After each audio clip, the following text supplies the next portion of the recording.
Good morning, Pershing Hill students and families. Happy Last Wonder Wednesday. We're going to pick up right where we left off in Augie's last section. So sit back, relax, and enjoy Wonder by R.J. Palacio. Take your seats, everyone. Jack and I walked right behind a couple of sixth graders into the building and then followed them to the auditorium. Mrs. G was at the entrance, handing out programs and telling kids where to go. Fifth graders down the aisle to the left, she said. Sixth graders go to the right. Everyone come in, come in. Good morning. Go to your staging areas. Fifth graders to the left, sixth graders to the right. The auditorium was huge inside. Big sparkly chandeliers. Red velvet walls. Rows and rows and rows of cushioned seats leading up to the giant stage. We walked down the wide aisle and followed the signs to the fifth grade staging area, which was in a big room to the left of the stage. Inside were 4 rows of folding chairs facing the front of the room, which is where Miss Rubin was standing, waving us in as soon as we walked in the room. "Okay, kids, take your seats, she was saying, pointing to the rows of chairs. "Don't forget, you're sitting alphabetically. Come on, everybody, take your seats." Not too many kids had arrived yet, though, and the ones who had weren't listening to her. Me and Jack were sword fighting with our rolled up programs. "Hey, guys." It was Summer, walking over to us. She was wearing a light pink dress and, I think, a little makeup. "Wow, Summer, you look awesome," I told her, because she really did. "Really? Thanks. You do too, Augie." "Yeah, you look okay, Summer," said Jack, kind of matter of fact. And for the first time, I realized that Jack had a crush on her. "This is so exciting, isn't it?" said Summer. "Yeah, kind of," I answered, nodding. "Oh man, look at this program," said Jack, scratching his forehead. "We're going to be here all day long." I looked at my program. It's a long one. "Why do you think that?" I asked. "Because Mr. Jansen's speeches go on forever," said Jack. "He's even worse than Tushman." "My mom said she actually dozed off when he spoke last year," Summer added. "What's the award presentation?" I asked. "That's where they give medals to the biggest brainiacs," Jack answered, which would mean Charlotte and Zena will win everything in the 5th grade, just like Charlotte won everything in the 4th grade and in the 3rd grade. "Not in 2nd grade?" I laughed. "They didn't give those awards out in 2nd grade," he answered. "Maybe you'll win this year," I joked. "Not unless they give awards for the most C's," he laughed. "Everybody take your seats." Miss Rubin started yelling louder now, like she was getting annoyed and that nobody was listening. "We have a lot to get through, so take your seats, and don't forget you're sitting in alphabetical order. A through G is the first row, H through N is the second row, O through Q is the third row, R through Z is the last row. Let's go, people." "We should go sit down," said Summer, walking toward the front section. "You guys are definitely coming over my house after this, right?" I called out after her. "Definitely," she said, taking her seat next to Zima Sheen. "When did Summer get so pretty?" Jack muttered in my ear. "Shh, dude," I said, laughing as we headed toward the 3rd row. "Seriously, though, when did that happen?" he whispered, taking the seat next to mine. "Mr. Will," Miss Rubin shouted. "Last time I checked, W came between R and Z, yes?" Jack looked at her blankly. "Dude, you're in the wrong row," I said. "I am?" And the face he made as he got up to leave, which was a mixture of looking completely confused and looking like he's just played a joke on someone, totally cracked me up.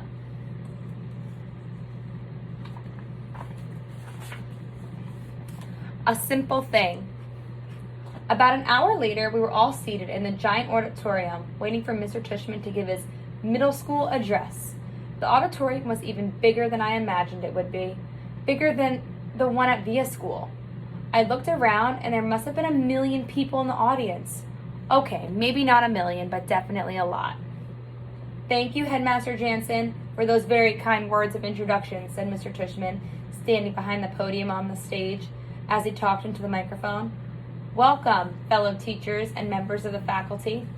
Welcome, parents and grandparents, friends and honored guests, and most especially, welcome to my 5th and 6th grade students. Welcome to the Beaker Prep Middle School graduation ceremonies." Everyone applauded.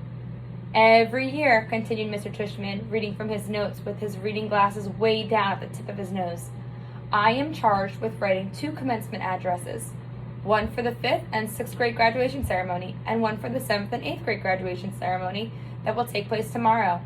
And every year I say to myself, let me cut down on my work and write just one address that I can use for both situations. Seems like it shouldn't be such a hard thing to do, right? And yet, each year I still end up with 2 different speeches, no matter what my intentions. And I finally figured out why this year. It's not as you might assume.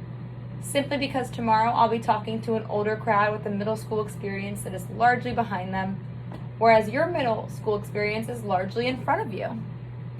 No, I think it has to do more with this particular age that you are right now. This particular moment in your lives that even after 20 years of my being around students this age still moves me. Because you're at the cusp, kids. You're at the edge between childhood and everything that comes after. You're in transition. We're all gathered here together, Mr. Tushman continued, taking off his glasses and using them to point to all of us in the audience. All your families, friends, and teachers to celebrate not only your achievements of this past year, Beaker middle schoolers, but your endless possibilities. When you reflect on this past year, I want you all to look at where you are now and where you have been.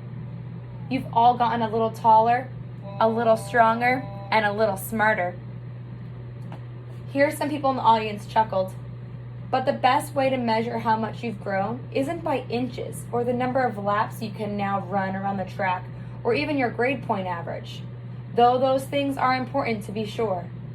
It's what you've done with your time, how you've chosen to spend your days, and whom you have touched this year. That, to me, is the greatest measure of success. That's a wonderful line in a book by J.M. Barrie. And no, it's not Peter Pan, and I'm not going to ask you to clap if you believe in fairies. Everybody laughed again. But in another book by J.M. Barrie called The Little White Bird, he writes, he started flipping through a small book on the podium until he found the page he was looking for, and then he put on his reading glasses. Shall we make a new rule of life? Always try to be a little kinder than is necessary? Here, Mr. Tushman looked up at the audience. Kinder than is necessary, he repeated. What a marvelous line, isn't it? Kinder than is necessary. Because it's not enough to be kind. One should be kinder than needed. Why I love that line, that concept, is that it reminds me that we carry with us as human beings not just the capacity to be kind, but the very choice of kindness. And what does that mean? How is that measured? You can't use the yardstick. It's like I was saying just before. It's not like measuring how much you've grown in a year. It's not exactly quantifiable, is it? How do we know we've been kind? What is being kind anyway? He put on his reading glasses again and started flipping through another small book. There's another passage in a different book I'd like to share with you, he said. If you'll bear with me while I find it. Here we go. In Under the Eye of the Clock by Christopher Nolan, the main character is a young man who is facing some extraordinary challenges. There's this one part where someone helps him, a kid in his class. On the surface, it's a small gesture, but to this young man, whose name is Joseph, it's, well, if you permit me, he cleared his throat and read from the book. It was at moments such as these that Joseph recognized the face of God in human form. It glimmered in their kindness to him. It glowed in their keenness. It hinted in their caring. Indeed, it caressed in their gaze. He paused and took off his reading glasses again. It glimmered in their kindness to him, he repeated, smiling. Such a simple thing, kindness. Such a simple thing. A nice word of encouragement, given when needed. An act of friendship. A passing smile. He closed the book, put it down, and leaned forward on the podium. Children, what I want to impart to you today is an understanding of the value of that simple thing called kindness. And that's all I want to leave you with today. I know I'm kind of infamous for my, verbosity. Here, everybody laughed again. I guess he knew he was known for his long speeches. But what I want you, my students, to take away from your middle school experience, he continued, is the sure knowledge that in the future you make for yourselves, anything is possible. If every single person in this room made it a rule that wherever you are, whenever you can, you will try to act a little kinder than is necessary, the world really would be a better place. And if you do this, if you act just a little kinder than is necessary, someone else, somewhere, someday may recognize in you, in every single one of you, the face of God. He paused and shrugged.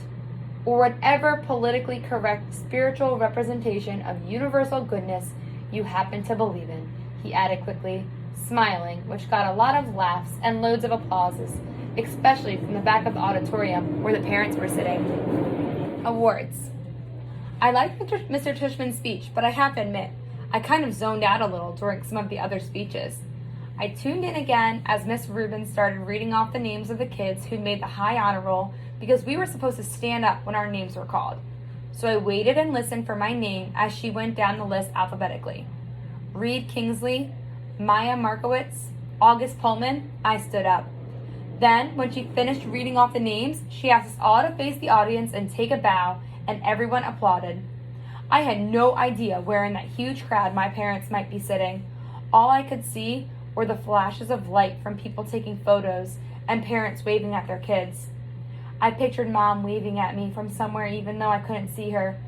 Then Mr. Tushman came back to the podium to present the medals for academic excellence.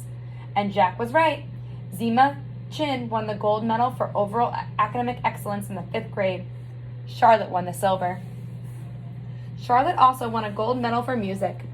Amos won the medal for overall excellence in sports, which I was really happy about because ever since the nature retreat, I considered Amos to be like one of my best friends in school. But I was really, really thrilled when Mr. Tushman called out Summer's name for the gold medal in creative writing. I saw Summer put her hand over her mouth when her name was called, and when she walked up onto the stage, I yelled, "Woohoo, Summer!" as loudly as I could, though I don't think she could hear me. After the last name was called, all the kids who just won awards stood next to each other on stage, and Mr. Tushman said to the audience, "Ladies and gentlemen, I am very honored to present to you this year's Beaker Prep School Scholastic Achievers. Congratulations to all of you." I applauded as the kids on stage bowed. I was so happy for Summer. "The final award this morning," said Mr. Tushman, after the kids on stage had returned to their seats, "is the Henry Ward Beaker Medal to honor students who have been notable or exemplary in certain areas throughout the school year. Typically, this medal has been our way of acknowledging volunteerism or service to the school." I immediately figured Charlotte would get this medal because she organized the coat drive this year, so I kind of zoned out a bit again. I looked at my watch. 10:56. I was getting hungry for lunch already. Henry Ward Beaker was, of course, the 19th century abolitionist and fiery sermonizer for human rights, after whom this school was named. Mr. Tushman was saying when I started paying attention again. While reading up on his life in preparation for this award, I came upon a passage that he wrote that seemed particularly consistent with the themes I touched on earlier, themes I've been ruminating upon all year long. Not just the nature of kindness, but the nature of one's kindness, the power of one's friendship, the test of one's character, the strength of one's courage. And here, the weirdest thing happened. Mr. Tushman's voice cracked a bit, like he got all choked up. He actually cleared his throat and took a big sip of water. I started paying attention for real now to what he was saying. "The strength of one's courage," he repeated quietly, nodding and smiling. He held up his right hand like he was counting off. "Courage, kindness, friendship, character. These are the qualities that define us as human beings and propel us on occasion to greatness. And this is what the Henry Ward Beaker Medal is about, recognizing greatness. But how do we do that? How do we measure something like greatness? Again, there's no yardstick for that kind of thing. How do we even define it? Well, Beaker actually had an answer for that. He put his reading glasses on again, leafed through a book, and started to read. "Greatness," wrote Beaker, "lies not in being strong, but in the right using of strength. He is in the greatest whose strength carries up the most hearts." And again, out of the blue, he got all choked up. He put his 2 index fingers over his mouth for a second before continuing. "He is the greatest," he finally continued, whose strength carries up the most hearts by the attraction of his own.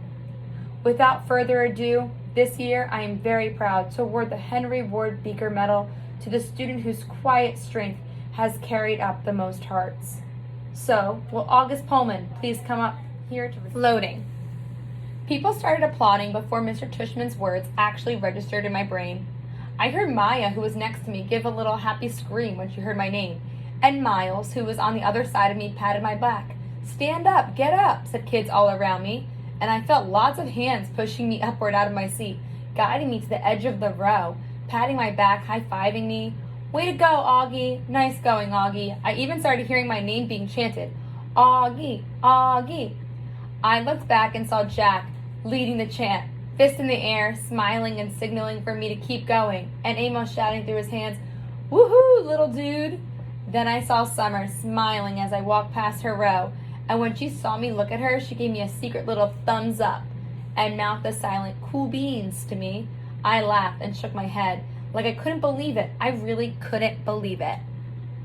I think I was smiling. Maybe I was beaming, I don't know. As I walked up the aisle toward the stage, all I saw was a blur of happy, bright faces looking at me, and hands clapping for me. And I heard people yelling things out at me.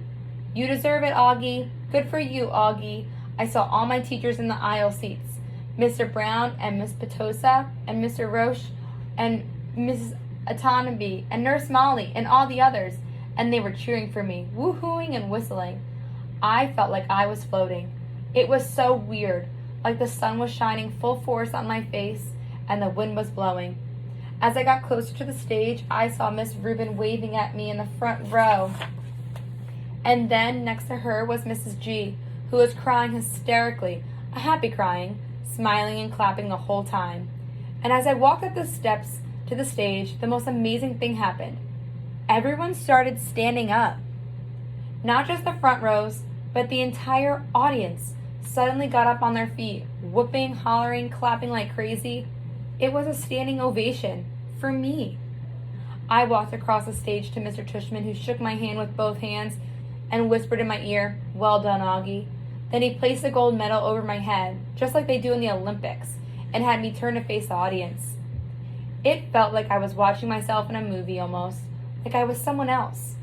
It was like that last scene in Star Wars, A New Hope, when Luke Skywalker, Han Solo, and Chewbacca are being applauded for destroying the Death Star. I could almost hear the Star Wars theme music playing in my head as I stood on the stage. I wasn't even sure why I was getting this medal, really. No, that's not true. I knew why. It's like people you see sometimes, and you can't imagine what it would be like to be that person, whether it's somebody in a wheelchair or somebody who can't talk. Only I know that I'm that person to other people. Maybe to every single person in the whole auditorium. To me, though, I'm just me, an ordinary kid. But hey, if they want to give me a medal for being me, that's okay. I'll take it. I didn't destroy a Death Star or anything like that, but I did just get through the 5th grade, and that's not easy, even if you're me. Pictures. Afterward, there was a reception for the 5th and 6th graders under a huge white tent in the back of the school. All the kids found their parents, and I didn't mind at all when Mom and Dad hugged me like crazy, or when Via wrapped her arms around me and swung me left and right about 20 times. Then Papa and Tata hugged me, and Aunt Kate and Uncle Po and Uncle Ben, everyone kind of teary-eyed and wet-cheeked. But Miranda was the funniest. She was crying more than anyone and squeezed me so tight that Via had to practically pry her off of me, which made them both laugh. Everyone started taking pictures of me and pulling out their flips, and then Dad got me, Summer, and Jack together for a group shot. We put our arms around each other's shoulders, and for the first time I can remember, I wasn't even thinking about my face. I was just smiling a big, fat, happy smile for all the different cameras clicking away at me. Flash, flash, click, click. Smiling away as Jack's parents and Summer's mom started clicking. Then Reed and Maya came over. Flash, flash, click, click. And then Charlotte came over and asked if she could take a picture with us. And we were like, "Oh, of course." And then Charlotte's parents were snapping away at our little group along with everyone else's parents. And the next thing I knew, the 2 Maxes had come over, and Henry and Miles and Savannah. Then Amos came over and Zima. And we were all in this big tent, tight huddle us parents clicked away like we were on a red carpet somewhere. Luca, Isaiah, Nino, Pablo, Tristan, Ellie. I lost track of who else came over. Everybody, practically. All I knew for sure is that we were all laughing and squeezing in tight against each other, and no one seemed to care if it was my face that was next to theirs or not. In fact, and I don't mean to brag here, but it kind of felt like everyone wanted to get close to me. The walk home. We walked to our house for cake and ice cream after the reception. Jack and his parents and his little brother Jamie, Summer and her mother, Uncle Poe and Aunt Kate, Uncle Ben, Tata and Papa, Justin and Via, and Miranda, Mom and Dad. It was one of those great June days when the sky is completely blue and the sun is shining, but it isn't so hot that you wish you were on the beach instead. It was just the perfect day. Everyone was happy. I still felt like I was floating, the Star Wars hero music in my head. I walked with Summer and Jack, and we just couldn't stop cracking up. Everything made us laugh. We were in that giggly kind of mood where all someone had to do is look at you and you start laughing. I heard Dad's voice up ahead and looked up. He was telling everyone a funny story as they walked down Amesfort Avenue. The grown-ups were all laughing too. It was like Mom always said, Dad could be a comedian. I noticed Mom wasn't walking with a group of grown-ups, so I looked behind me. She was taking back a bit, smiling to herself, like she was thinking of something sweet. She seemed happy. I took a few steps back and surprised her by hugging her as she walked. She put her arms around me and gave me a squeeze. Thank you for making me go to school, I said quietly. She hugged me close and leaned down and kissed the top of my head. Thank you, Augie, she answered softly. For what? For everything you've given us, she said. For coming into our lives. For being you. She bent down and whispered in my ear, You really are a wonder, Augie. You really are.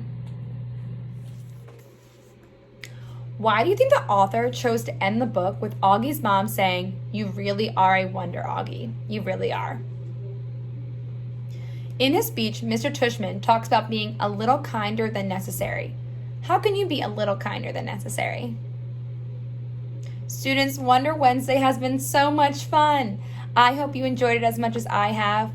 And I hope you always remember, when given the choice between being right or being kind, always choose kind. Have the greatest summer, and I will see you next year.